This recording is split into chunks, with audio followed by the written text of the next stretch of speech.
Hello' everyone, কি খবৰ আপোনালোকৰ? আশা কৰিছোঁ সকলো ভালেই আছে। আজি ওলাইছোঁ বৰদোৱালৈ, যিহেতু আজি ফাকুৱাৰ দ্বিতীয়টো দিন আৰু ফাকুৱাৰ কেইদিনত বৰদোৱাত বহুত ডাঙৰ মেলা হয়। যোৱা বছৰ বিশেষ অসুবিধাৰ বাবে যোৱাই নহ'ল আৰু এতিয়া যিহেতু সময় সুবিধা মিলিছেই, সেইবাবে ভাবিলোঁ যাওঁ আৰু তাৰ বাবে ৰাতিপুৱাই টিফিন বনাই ৰেডি কৰি লৈছোঁ। যদি বিচাৰে ইয়াতো বনাই খাব পাৰে, কিন্তু লগত অহা খুৰীহঁতে সেইবোৰ যা যোগাৰ নকৰিলে। যিহেতু বৰদোৱা আহিছোঁ আৰু ধূপ চাকি নজ্বলালে নহ'ব, আৰু সেইবাবে বৰদোৱাৰ বিশেষ স্থানখনলৈ আহি ধূপ চাকি জ্বলালোঁ আৰু ধূপ চাকি জ্বলাই হোৱাৰ পাছত এতিয়া গ'লোঁ গঙা পাৰলৈ।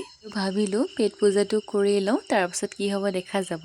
আৰু ল'ৰাবোৰক চাওকচোন, একেবাৰে গেং হৈ হোলী খেলি ফুৰিছে। ইমান মানা কৰাৰ পাছতো চাওকচোন মোক এয়া কি কৰি দিলে। মই ভাবিছিলোঁ বেছিকৈ বলাই দিব বুলি, কিন্তু তেনেকুৱা নকৰিলে। যিহেতু 4 দিনলৈ মেলা হৈয়ে থাকে, কোনোবাই যদি আহিব বিচাৰে তেনেহ'লে আহিব পাৰে।